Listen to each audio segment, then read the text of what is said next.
오늘 주시는 하나님 말씀은 로마서 8장 5절에서 11절 말씀입니다.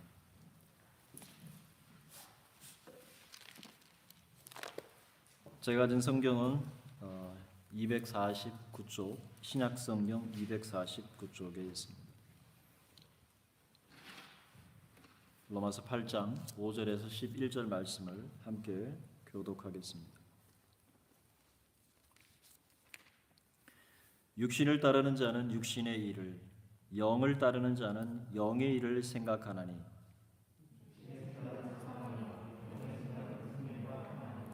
육신의 생각은 하나님과 원수가 되나니 이는 하나님의 법에 굴복하지 아니할 뿐 아니라 할 수도 없습니다.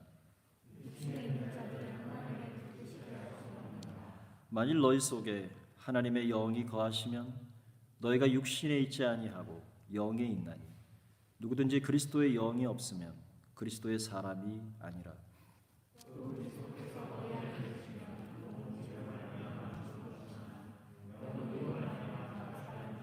함께 하겠습니다.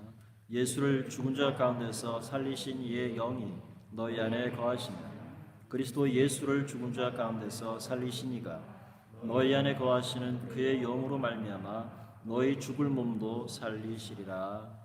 아멘.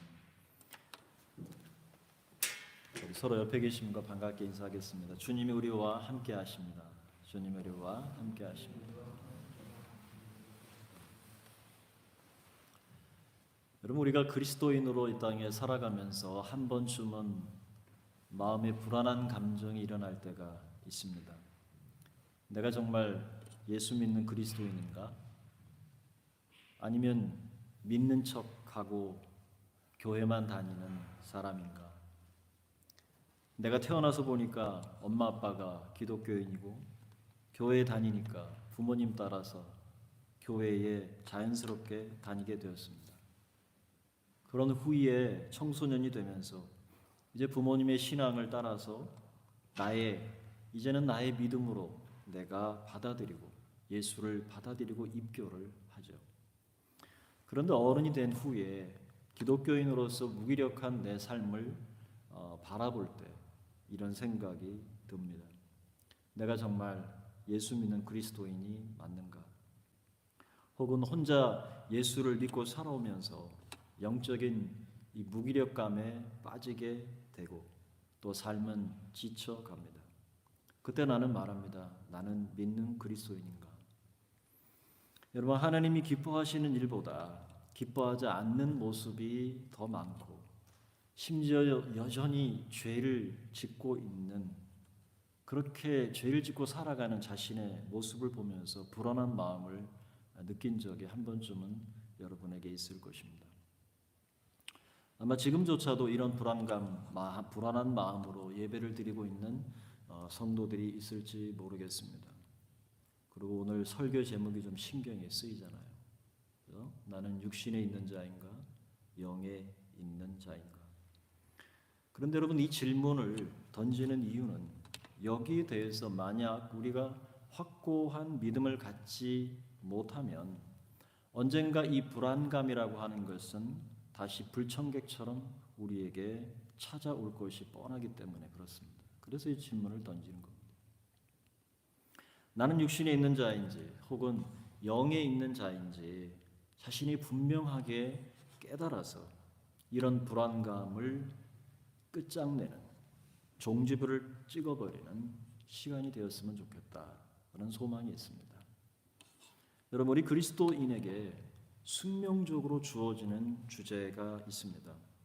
거룩한 것과 속된 것, 그리고 참과 거짓, 선과 악, 하나님의 나라, 그리고 세상의 나라. 이러한 이원론적인 명제 앞에서 우리는 늘 쓰게 되죠. 우리가 이러한 명제 앞에 서게 되는 이유는 세상에 태어나서 가정이나 혹은 학교나 혹은 사회나 혹은 국가나 이러한 범주 안에 우리가 살아가고 있기 때문에 그렇습니다.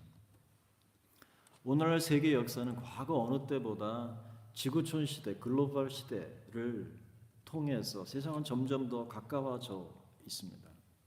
그래서 철학 사상이나 세계관이나 혹은 가치관 등이 SNS나 인터넷을 통해서 서로 빠르게 영향을 주고 받게 되면서 진행되고 있습니다. 성 어거스틴, 여러분 히포에 있는 성 어거스틴이라고 하는 사람은 AD 410년 8월 24일에 여러분이 역사적인 사건인데 영원한 도성이라고 불리던 로마가 멸망을 하게 되죠. 그게 AD 410년입니다. 그런데 그 로마가 멸망하는 모습을 바라보면서 하나님의 도성이라는 책을 썼습니다. 그는 성경 창세기 기록되어진 가인과 아벨 이 두 형제의 이야기를 바탕으로 해서 세상에는 두 성이 있다, 두 도시가 있고 두 사회가 존재한다고 보았습니다. 그래서 하나는 동생을 살인했던 그 가인이 건설했던 사람의 도성 에녹성이었죠. 그리고 그 이후에 홍수 심판이 있은 후 함의 자손에게 시작된 바벨탑이라고 하는, 그래서 나중에는 바벨론으로 이렇게 발전되어지는 하나의 사람의 도성이 있고, 다른 하나는 아브라함으로부터 하나님께서 아브라함을 부르셔서 그를 통해서 이 땅에 예수 그리스도를 보내시는 통로로 사용하셔서 다스리시는 하나님의 도성이 있다라고 보았습니다. 어거스틴은 이 땅에 사람의 도성과 하나님의 도성이 서로 공존하고 있다는 것을 성경을 통해 증거하고 있습니다. 결국 요한계시록의 마지막 장면처럼 요한계시록 18장의 말씀에 보면은 바벨론이 멸망하는 장면이 소개되고 있습니다. 그 바벨론 뒤에는 사단이 지배했던 그 바벨론이 완전하게 멸망되어지고 소멸하게 될 것이지만 진리가 통치하는 하나님의 나라는 영원하다는 사실을 그려내고 있습니다. 여러분, 사람들이 세운 도성은 인간의 죄가 기초된 나라입니다. 오류와 왜곡으로 가득 차 있죠. 이에 반해서 하나님의 도성은 하나님의 은혜와 사랑이 지배하고 겸손과 헌신으로 세워지는 나라입니다. 하지만 사람의 도성과 하나님의 도성은 이 사람의 인식으로는 명확하게 구분 지을 수 없습니다. 왜냐하면 인류 역사가 지금까지 발전해 오면서 이 두 나라는 모호하게 뒤섞여 왔기 때문에 그렇습니다. 눈에 잘 드러나지 않습니다. 그러나 두 나라는 엄연히 존재하는데 이 두 나라가 함께 뒤섞여 있기 때문에 그렇습니다. 여러분, 세상을 바라보는 이러한 두 가지 관점은 종교개혁자 마틴 루터에서도 잘 드러납니다. 루터는 두 나라 그리고 두 정부가 이 땅에 공존한다고 보았습니다. 하지만 루터는 한 걸음 더 나아가서 이렇게 강조합니다. 이 두 개념이 서로 대립하진 않지만 세상 질서는 그리스도의 직임에 관여해서는 안 된다. 신앙인은 정부의 외적 지시에 순종해야 하지만 정부가 그 권한의 범위를 넘어서는 경우 순종해서는 안 된다.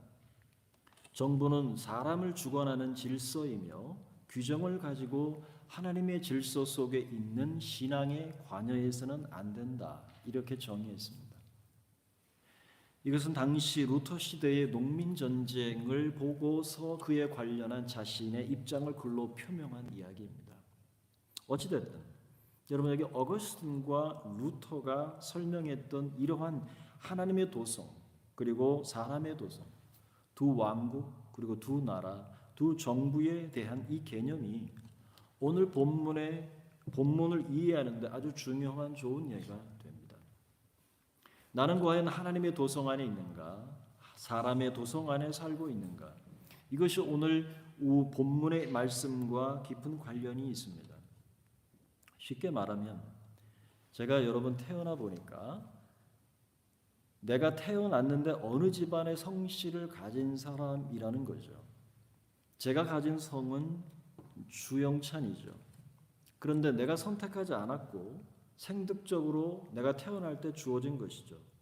제가 아무리 김영찬이다라고 우긴들 저는 태어날 때부터 존재가 주영찬입니다. 이 말은 내가 애써 노력하고 내 성을 바꾸기 위해서 막대한 행정 비용을 들여서 성을 바꾼다고 할지라도 본래 주영찬이라는 존재는 사라지지 않습니다.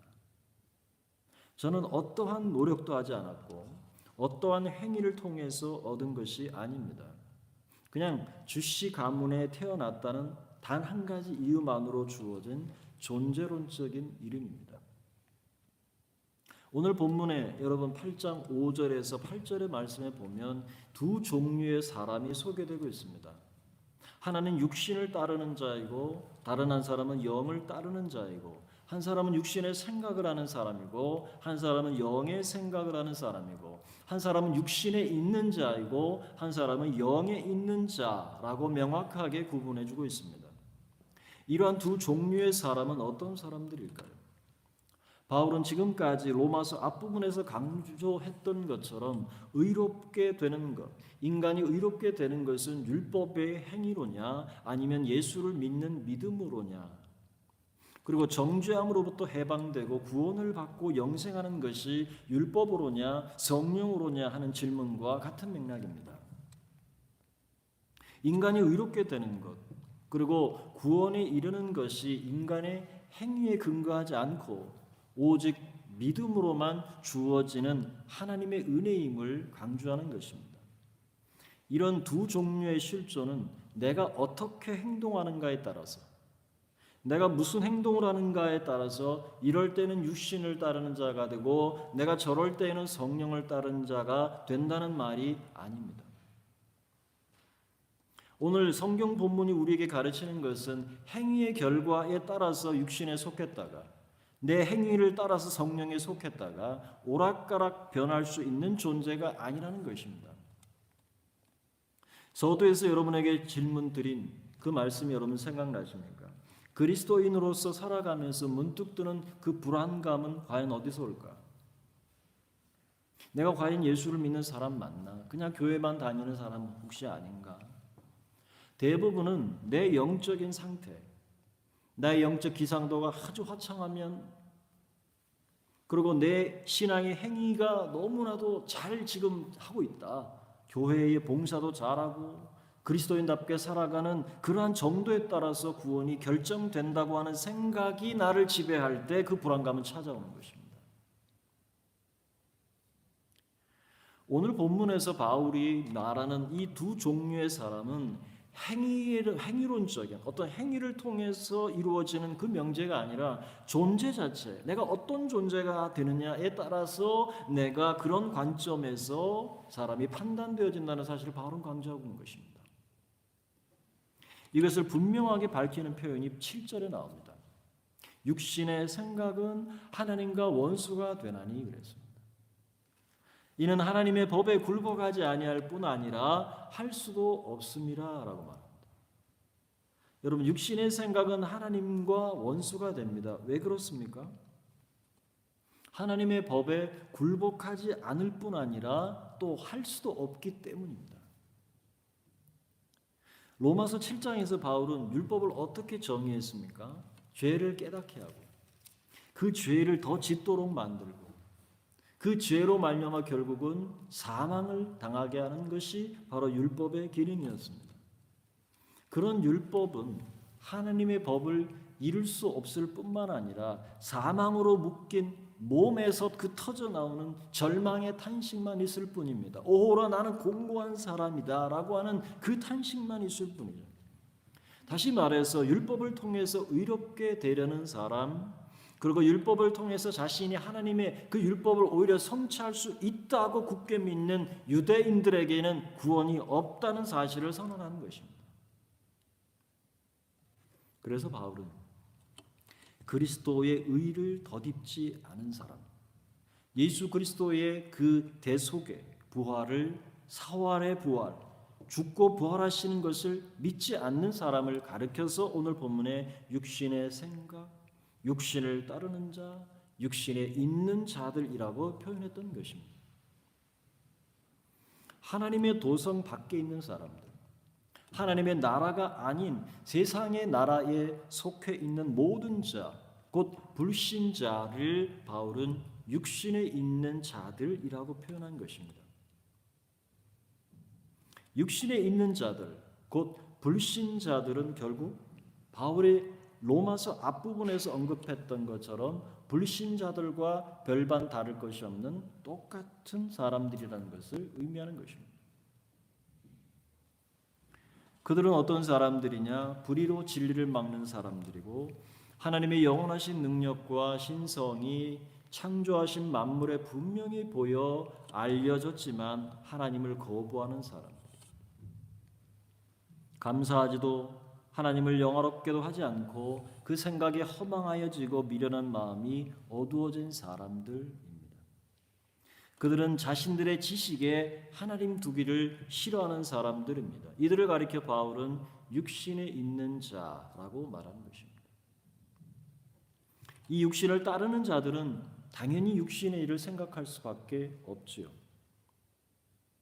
이들의 육신의 생각은 하나님의 법에 굴복하지도 않을 뿐만 아니라 그 하나님의 법에 굴복할 수도 없으며 더 나아가서 그들은 하나님과 원수가 되는 것입니다. 나아가서 육신에 속한 자들은 하나님을 기쁘시게 할 수도 없습니다. 8절. 여러분 왜 그렇습니까?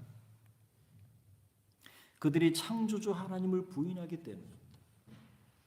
그리고 인간의 질병과 죽음이 죄 때문이라는 사실을 믿지 않습니다. 죄의 심각성과 그리고 죄의 그 권세를 알지 못한 채 살아가고 그 죄의 문제를 어떻게 해결할 수 있는지, 그래서 인간이 그 죽음을 넘어서 어떻게 영생에 이를 수 있는지 모르기 때문입니다. 그러니 당연히 죄와 사망의 권세에서 해방하신 예수 그리스도를 믿지 않는다는 것입니다. 여러분, 아담이 타락했을 때 영은 힘신을 다스리지 못한 주격 책임을 지고 즉시 하나님과 단절돼서 죽었습니다. 하나님과 단절된 자들의 삶 속에 여러분 얼마나 죄가 심각하게 전파되고 그 죄의 깊이가 얼마나 깊이 오염되어 가는지 성경은 기록하고 있습니다. 여러분, 아담의 타락으로 가인이 동생을 쳐 죽이는 살인의 현장이 기록되어 있습니다. 인간의 타락은 더욱 깊어져서 이웃의 아이들과 이웃의 사람을 죽이고서도 자신의 아내들에게 자랑하기까지 하는 일이 벌어졌습니다. 이제 이 죄악은 가족과 이웃을 넘어서 사회 집단에게까지 극에 이르게 됩니다. 그때 인간은 마음으로 생각하는 모든 계획이 항상 악했습니다. 급기야 온 땅이 하나님 앞에 부패하여 그리고 포악함이 땅에 가득하게 됨으로써 하나님은 결국 세상에 심판할 수밖에 없었습니다. 공의로우신 하나님은 그 죄에 대해서 세상을 물로 심판하실 수밖에 없었던 것이죠. 그때 하나님은 이렇게 말씀하셨습니다. 나의 영이 영원히 사람과 함께 있지 하지 아니하리니 이는 그들이 육신이 되리라. 이들이 바로 오늘 본문에서 표현하는 육신에 있는 자들이라는 표현입니다. 이들은 육신을 따르는 자들입니다. 육신의 생각으로 가득 찬 사람들입니다. 따라서 이들은 하나님과 원수가 되는 사람들이다. 이 사람들은 하나님을 알지도 못할 뿐만 아니라 그 하나님의 법에 굴복할 수도 순종할 수도 없는, 육신에 있는 사람들은 하나님을 기쁘시게 할 수 없습니다. 이들은 본질적으로 그리고 존재론적으로 하나님과는 아무런 상관이 없는 사람들이다라고 성경은 말씀합니다. 여러분, 그렇다면 그리스도인들은 어떤 사람입니까? 내가 그리스도인이다라고 하는 것은 어떤 사람들을 의미합니까? 율법을 지켜서 의롭게 된 사람들입니까? 율법의 행위로 구원을 얻은 사람들입니까? 신앙생활을 잘해서 구원받은 사람들입니까? 주일 성수 잘하고 11조도 잘 바치고 성경 읽기 잘하고 성경 공부 잘하고 봉사활동 잘하고 구제활동 잘하고 기도생활을 잘했기 때문에 혹은 앞으로 잘해서 구원을 얻을 사람들입니까? 그렇지 않습니다.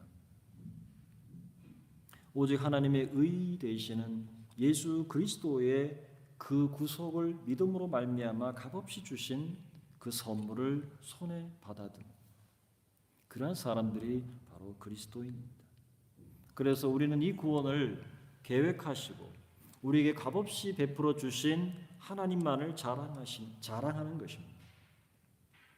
오늘 바울이 말하는 영에 있는 자들이란 바로 이런 사람을 말하는 것입니다. 성령께서 인치신 사람이 바로 영에 있는 사람들, 영을 따르는 자들입니다. 여러분, 이것을 바울은 어떻게 설명하고 있습니까? 9절의 말씀을 한번 보시기 바랍니다. 자, 8장 9절 말씀을 다 같이 한번 읽어보겠습니다. 시작.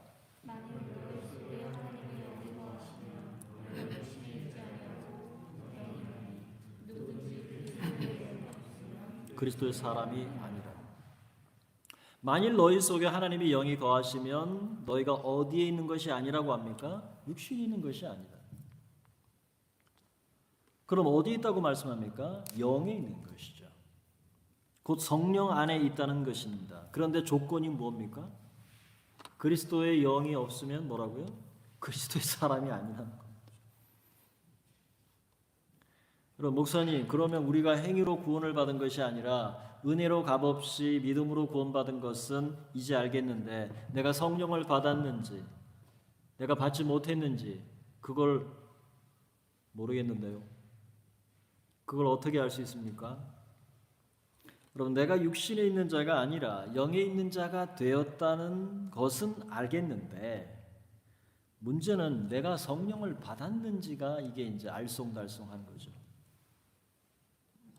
갑자기 여기서 다시 불안해지기 시작하죠. 내가 성령을 받았나? 성령을 받았는지 어떻게 알 수 있죠? 여러 가지 여러분 증거들이 많습니다. 그렇지만 이 시간은 여러분이 두 가지만 여러분과 나누도록 하겠습니다. 첫째는 창조주 하나님과 예수 그리스도께서 나를 위해 십자가에 못 박혀 죽으시고 다시 살아나셨다고 하는 이 사실이 믿어지면, 제가 믿어진다 그랬습니다. 여러분 믿는 게 아니라 믿어진다 그랬습니다. 이미 내 안에 들어와 있어요. 그죠? 믿어지면 그가 성령으로 거듭난 사람입니다. 예수를 마음으로 영접하고 입으로 예수를 나의 주님이라고 시인한 사람은 성령으로 거듭난 사람입니다. 로마서 10장 10절 말씀에 사람이 마음으로 믿어 의에 이르고 입으로 시인하여 구원에 이르느니라 이렇게 말씀했죠. 그죠? 여러분, 예수 그리스도를 나의 구주로 여러분 시인하십니까? 예수 그리스도를 나의 주님으로 여러분 시인하고 계십니까? 그렇다면 여러분은 구원받은 자요, 여러분 안에 성령이 거하시며 그 성령으로 거듭난 사람입니다. 여러분, 요한복음 1장 12절 13절 말씀에 영접하는 자 곧 그 이름을 믿는 자들에게는 하나님의 자녀가 되는 권세를 주셨으니 그 다음이 이렇게 되어 있습니다. 이는 혈통으로나 육정으로나 사람의 뜻으로 나지 아니하고 라고 말합니다. 오직 하나님께로부터 난 자들이라고 말합니다. 영접하는 그 사람은 하나님께로부터 난 자들이라고 성경은 선언합니다. 여기서 중요한 것은 혈통으로나 육정으로나 사람의 뜻으로 나지 않았다는 겁니다. 그럼요, 바로 하나님께로부터 났다는 사실입니다. 여러분, 이 사실을 누구에게 알려주셨습니까? 바로 니고데모입니다. 예수님은 니고데모와의 대화를 통해서 예수님 말씀하셨죠. 성령, 물과 성령으로 나지 아니하면 하나님 나라에 들어갈 수 없느니라. 그리고 육으로 난 것은 육이요, 영으로 난 것은 영이니 바람이 임의로 불매 네가 그 소리는 들어도 그것이 어디서 와서 어디로 가는지 알지 못하나니 성령으로 난 사람도 그러하니라 라고 말씀했습니다. 여러분, 바람이 부는 소리는 들리는데 이게 도대체 어디서 오는지 그리고 이 바람이 어디로 가는지 알지 못하는 것처럼 성령으로 거듭난 사람도 이와 같다는 것입니다. 예수 그리스도를 영접하고 입으로 시인한다는 것이 인간의 힘이 아니라는 겁니다. 믿지 않는 자를 어떻게 여러분 고백할 수 있겠어요? 예수 그리스도가 나를 위해 십자가에 못 박혀 죽으셨다는 그 사실 앞에 고개를 어떻게 떨구겠습니까? 그게 인간의 힘이 아니죠. 바람처럼 역사하시는 성령께서 하시는 은혜의 사역이라는 것입니다. 예수를 믿는다는 것 자체가 성령으로 거듭나지 않고는 불가능하기 때문에 예수를 믿는다는 것은 곧 그가 성령을 받은 사람이며 죽었던 영이 살아나는 즉시 그 안에 하나님의 영이 거하시기에 그는 영에 있는 사람이 되는 것입니다. 때로는 잘 몰라서 인식을 못하죠. 바람이 분명히 불었는데 어디로 갔지? 내 안에 들어와 계시네요. 둘째로 내가 하나님을 아빠, 아버지라고 부를 수 있다면 그는 성령으로 거듭난 사람이라는 증거가 됩니다. 갈라디아서 4장 6절 말씀에 너희가 아들임으로 하나님이 그 아들의 영을 우리 마음 가운데 보내사 아빠, 아버지라 부르게 하셨느니라 라고 말씀합니다. 여러분 자기 아빠가 아닌데 어떻게 아빠라고 불러요? 지나가는 사람한테 아빠 그러면 야 너 미쳤냐 이렇게 얘기하잖아요. 넌 내 자식 아닌데 라고 말하죠. 그러니까 아빠니까 아빠라고 부른 거예요. 그죠? 하나님을 그렇게 아빠라고 부른다는 얘기예요. 로마서 8장 15절에도 이렇게 증거하죠. 너희는 다시 무서워하는 종의 영을 받지 아니하고 양자의 영을 받았으므로 우리가 아빠, 아버지라고 부르짖는 거예요. 하나님 아버지라고 부르짖는 거죠. 우리가 삶이 힘들고 고달플 때 그러잖아요. 아버지라고. 근데 그 아버지가 육신의 아버지가 아니거든요. 육신의 아버지를 공경합니다. 그러나 내가 아버지라고 하는 것은 육신의 아버지가 아니라 하늘의 아버지를 말하는 거죠. 그 하나님 아버지가 내 모든 사정을 알기 때문에 아버지라고 부르는 거죠. 하나님을 아빠, 아버지라고 내가 부르고 있다면 그 사람은 틀림없이 거듭난 사람이고 성령 하나님이 함께 하시는 사람이고 자신의 몸이 하나님의 성전이 된 사람이고 그 성전에 하나님의 영이 거하신다는 사실입니다. 만약 이유 중에 이 두 가지, 많은 이유 중에 이 두 가지, 예수 그리스도를 나의 구주로 마음에 믿고 영접한 사람, 그리고 하나님을 아빠, 아버지라고 부르는 사람은 성령이 거하시는 영의 사람입니다. Undoubtable. 의심할 수 없는 겁니다. 그런데 이것은 모든 감정의 거품을 제거해야 합니다. 감정이라는 거품을 싹 제거해야 됩니다. 기분, 감정의 문제가 아닙니다.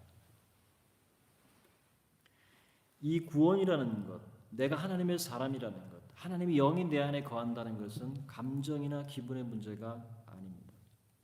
신앙생활을 잘하고 못할 때 오는 불안한 마음에 기초하지 않습니다. 절대 기초하지 않습니다. 진리로 다가오시는 성경 말씀이며 변하지 않고 취소할 수 없는 하나님의 약속입니다. 이 진리 안에 우리가 서게 되는 것입니다. 그러니 어떨 때는 구원받은 것 같고 어떨 때는 아닌 것 같고 어떨 때는 영의 사람인 것 같고 어떨 때는 아닌 것 같고 이게 기분에 좌우되지 않는다는 사실입니다. 그래서 기본적으로 하나님 주신 구원이라는 겁니다. 결코 흔들리지 않는 겁니다.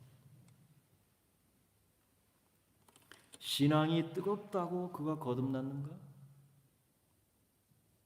반대로 신앙이 차갑고 몸이 건조하다고 거듭나지 못하는 것은 아닌가? 여러분, 나의 신앙생활의 정도에 따라서 혹은 생각과 감정에 따라서 구원이 되고 구원이 취소되는 것이 아니라는 겁니다. 나의 느낌에 따라서 성령이 마음대로 드나드는 것이 아니라는 사실입니다. 위로부터 거듭난 사람, 곧 믿는 자 속에 영원히 거하시는 분이 바로 성령 하나님이십니다. 결코 떠나지 않으시는 분입니다. 언제까지요? 8장 10절입니다. 또 그리스도께서 너희 안에 계시면 몸은 죄로 말미암아 죽은 것이나 영은 의로 말미암아 살아있는 것이니라. 여러분, 우리의 육신은 죄에 대한 심판으로 모두 죽음을 맞이하게 됩니다. 우리는 모두 한 번은 다 죽는 것은 정해져 있습니다. 그것이 정해진 심판입니다. 누구도 예외가 없습니다. 여러분 창세기 5장의 말씀에 보면 한 사람 10사람이 등장하는데 그들의 대부분의 수명은 900세를 이상을 훌쩍 넘게 살았습니다. 그런데 그들에게 공통적으로 경험해야 했던 것이 무엇입니까? 그것은 바로 죽음입니다. 죽었다, 죽었다, 죽었다입니다. 육신은 흙에서 왔기 때문에 하나님이 명하신 것처럼 흙으로 돌아가는 것입니다. 그러나 그것이 인생에게 정하신 하나님의 뜻입니다. 그런데 그 죽음을 보지 않고 그 죽음을 피해서 하나님께 옮겨진 사람이 있지요. 그 사람이 누굽니까? 에녹입니다. 그 죽음을 유일하게 뛰어넘어갈 수 있는 비결이 무엇입니까? 동행입니다. 하나님의 영과 동행하는 것이죠. 여러분 바울은 이것을 11절에 이렇게 말합니다.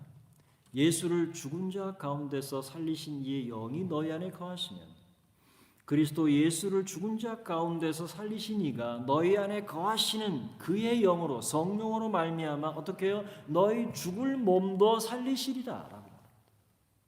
이게 끝이죠. 우리가 죽을 때 그 죽을 몸도 살려주시는, 그렇기 때문에 성령은 영원히 떠나지 않는 것입니다.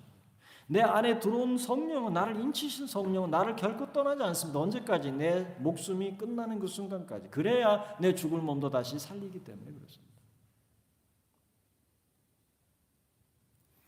여러분 이제 말씀을 맺겠습니다. 여러분 사람이 한 번 죽는 것은 정해진 것입니다. 죽음 후에는 심판이 있죠. 히브리서 9장 27절에 말합니다. 아무도 피하지 못합니다. 그러나 육신에 있는 자에게는 절망이지만 영에 있는 자에게는 소망이 되는 이유가 바로 우리 안에 믿는 자 안에 내 안에 거하시는 성령께서 마지막 날에 우리의 죽을 몸도 살릴 것이기 때문에 그리스도의 몸처럼 we shall be like him. 우리도 그분처럼 바뀔 것이기 때문에 성령이 우리 안에 거하시며 역사하시는 것이죠. 이것이 하나님의 도성에 사는 사람들과 사람의 도성에 사는 사람들이 겪게 될 극명한 차이점. 여러분 계시록 22장 11절은 이렇게 말씀합니다. 불의를 행하는 자는 그대로 불의를 행하고 더러운 자는 그대로 더럽고 의로운 자는 그대로 의를 행하고 거룩한 자는 그대로 거룩하게 하라. 육신을 따르는 자, 육신에 있는 자들은 하나님의 법에 굴복하지 못할 뿐만 아니라 할 수도 없습니다. 왜냐하면 그들은 하나님과 원수가 되기 때문입니다. 하지만 그리스도인은 하나님의 도성에 사는 자들이며 영을 따르는 자들이며 영의 생각을 하는 사람들입니다. 우리를 택하시고 위로부터 거듭나게 하신 것은 더 이상 육신을 따르지 않도록 하기 위함이죠. 그 영을 행하는 우리에게 바로 율법의 요구가 이루어지게 하려는 것이죠. 이제 우리는 확신합니다. 우리는 영을 따르는 자들이며 영의 생각을 하는 그리스도인, 하나님의 자녀들입니다. 여러분, 이 기초 위에, 이 진리 위에 서는 것이 얼마나 황홀한 일인지 아십니까? 여러분, 이 기초 위에서 서 있는 것이 얼마나 감격스러운 일인지 아십니까? 하나님 앞에 두 팔을 벌려서 하나님 앞에 이 은혜에 감격하고 내 어찌 찬양하지 않을 수 있을까? 어찌 감사하지 않을 수 있을까? 내 이 몸으로 하나님 앞에 내 삶을 드리지 아니할 수 있을까? 그러한 감격이 터져나올 수밖에 없는, 우리는 그러한 존재들, 하나님의 택하신 당신의 존귀한 자녀라는 사실을 우리는 늘 기억해야 합니다. 비록 몸은 죄로 말미암아 죽음을 맞이하지만 우리에게 영원한 소망이 있는 것은 하나님의 영이 예수 그리스도를 죽은 자 가운데서 살리신 것처럼 우리 안에 거하시는 그 성령께서 마지막 날에 우리 죽을 몸도 그리스도처럼 다시 살리실 줄을 우리가 알고 믿기 때문에 그렇습니다. 이제 바라기는 그리스도인으로서 여러분 절대 어떤 불안감, 내 감정, 그리고 내 기분, 내 신앙의 유무, 영적 기상도 이런 것에 의해서 나의 구원이 어떻게 되는 것 아닌가라는 이 불안감을 이제는 떨쳐버리시기를 바랍니다. 의심 없이 영에 있는 자로 이제는 이 믿음에 굳게 서서 그 거룩한 영을 성령을 따르며 우리 안에 마지막 주어질 그 생명과 평안을 누리며 우리 주님 앞에 우리 모두가 서는 이 땅을 그렇게 행복한 자로 살아가는 저와 여러분 될 수 있기를 주님의 이름으로 축원합니다.